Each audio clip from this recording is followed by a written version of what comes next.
શિવમ નિષ્કલમ આનંદમ રામ આરાધ્યમ ભજે મુદા, અર્થાત હું એ અવિકારી આનંદ સ્વરૂપ ભગવાન શિવ, જે ભગવાન રામના પણ આરાધ્ય છે, તેમની ઉલ્લાસપૂર્વક ભક્તિ કરું છું. ભોળા શિવ શંભો સૌના આરાધ્ય છે, દેવ દનુજ કે પછી મનુજ, સૌ કોઈ માટે જેમની ભક્તિ ઉદ્ધારક છે. શ્રી કૃષ્ણ હોય કે શ્રી રામ, શિવજીને ભજીને જ અવતારી લીલાઓ કરી છે. આવા કલ્યાણકારી શિવજીને ભજવા માટે આપણે પણ તત્પર છીએ. તો આવો આજે આ ભક્ત વત્સલ મહાદેવના દર્શન કરવા આપણે જઈએ રાજકોટ, જ્યાં નદીની વચ્ચે બિરાજે છે રામનાથ મહાદેવ. આ મંદિર અનોખું છે. રામનાથ મહાદેવનું મંદિર જીવનનું સત્ય બતાવે છે. દિવાલો અને દરવાજા વિનાના આ મંદિરમાંથી મહાદેવની દિવ્યતા દૂર દૂર સુધી નજરે પડે છે. આવો આપણે પણ કરીએ આ ભક્તો પર કૃપા વરસાવનારા રામનાથ મહાદેવના દર્શન અને જાણીએ તેમનો કલ્યાણકારી પ્રભાવ.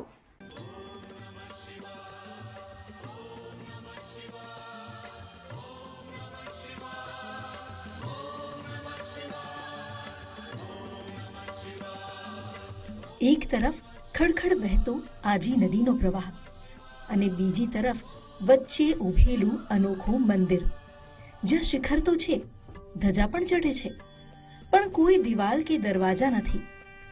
આ સ્થાન છે રાજકોટનું ઐતિહાસિક રામનાથ મહાદેવનું મંદિર.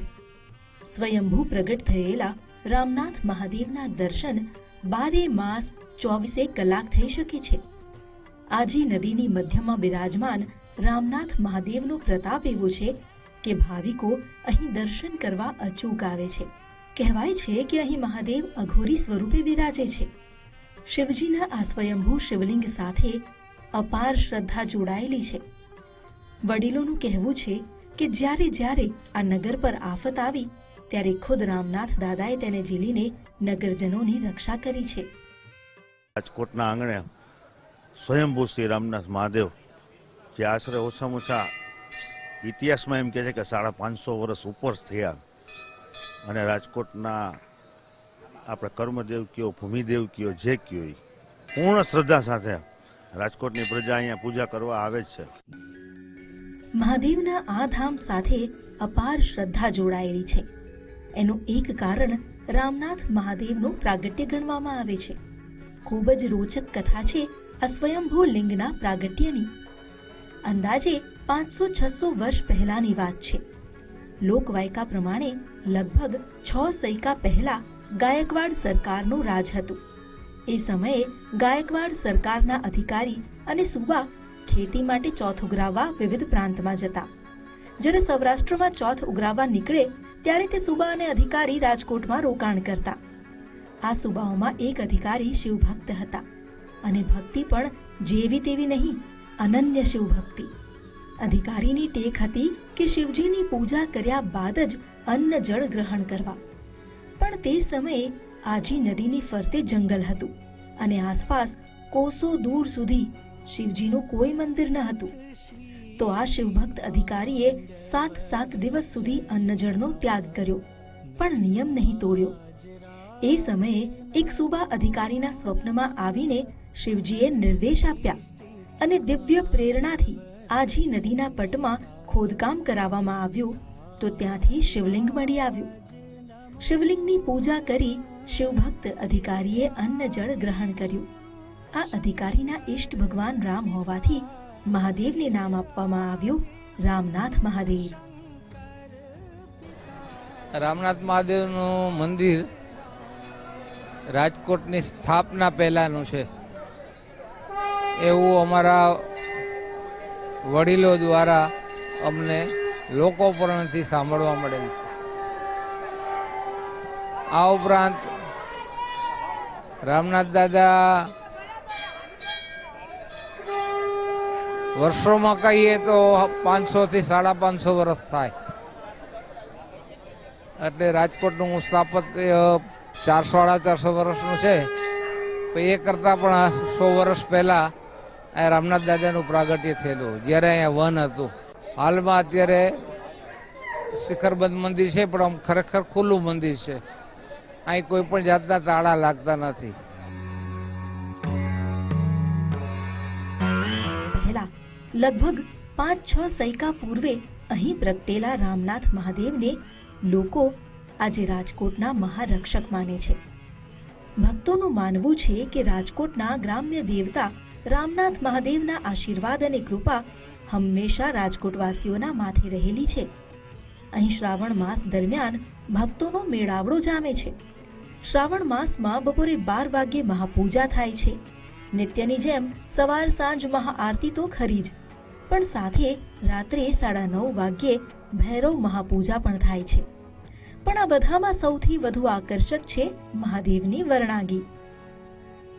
શ્રાવણીયા સોમવારે મહાદેવની પાલખી યાત્રા યોજાય છે અને આ પરંપરા સાથે પણ રોચક કથા છે. વાત 1 સદી પહેલાની છે, જ્યારે રાજકોટમાં પ્લેગ ફાટી નીકળ્યો હતો. રોગે આખા રાજકોટને ભરડામાં લઈ લીધું.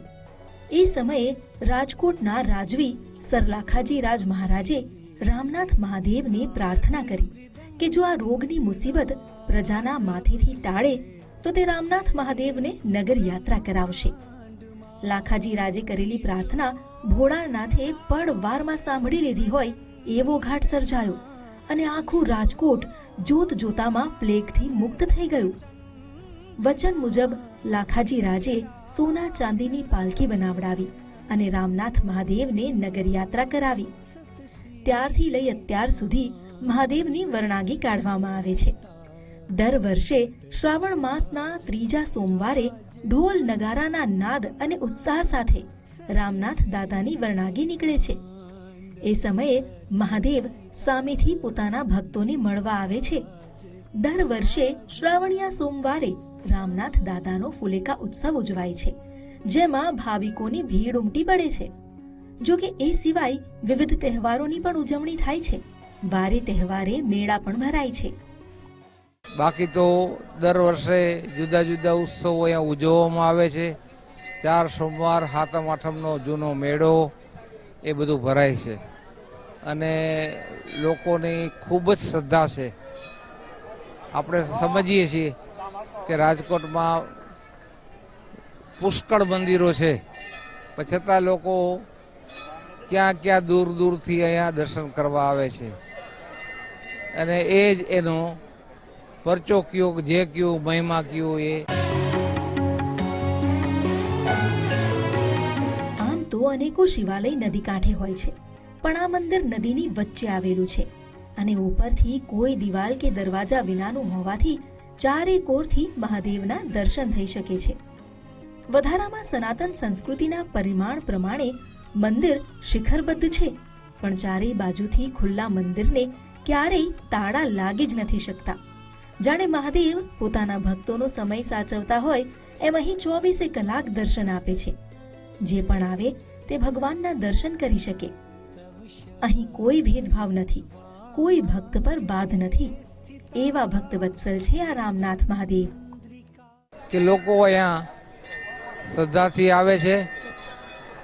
કોઈ પણ જાતના પ્રલોભન કે ધોંગ ધતી કંઈ કરવામાં આવતા નથી. કોઈ પણ જાતના દોરા ધાગા એવું કશું અહીંયા કરવામાં આવતું નથી.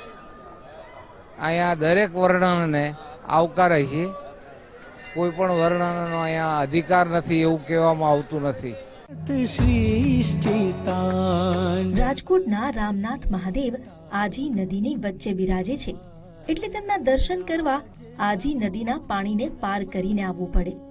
અહીંથી પસાર થાય ત્યારે એક વાત સમજાઈ જાય કે જ્યાં પ્રકૃતિ પુરુષ નિવાસ કરે ત્યાં પ્રકૃતિ તેમના ચરણોમાં જ હોય અને આ પ્રકૃતિ પુરુષ અને પ્રકૃતિ એટલે કે શિવ અને શક્તિનું સાંકેતિક સાનિધ્ય માનવ મનને અપાર શાતા આપે છે. જીવને શિવોગામી બનાવે છે પ્રકૃતિ અને રામનાથ મહાદેવનું સાનિધ્ય. એટલે જ તો સૈકાઓથી રાજકોટ સહિત આસપાસના પ્રદેશ માટે આસ્થાનું કેન્દ્ર બની રહ્યા છે રામનાથ મહાદેવ. આપ પણ આવો અને દર્શન કરી શિવોગામી થાઓ. રહીમ લાખાણી, ગુજરાત ફર્સ્ટ, રાજકોટ.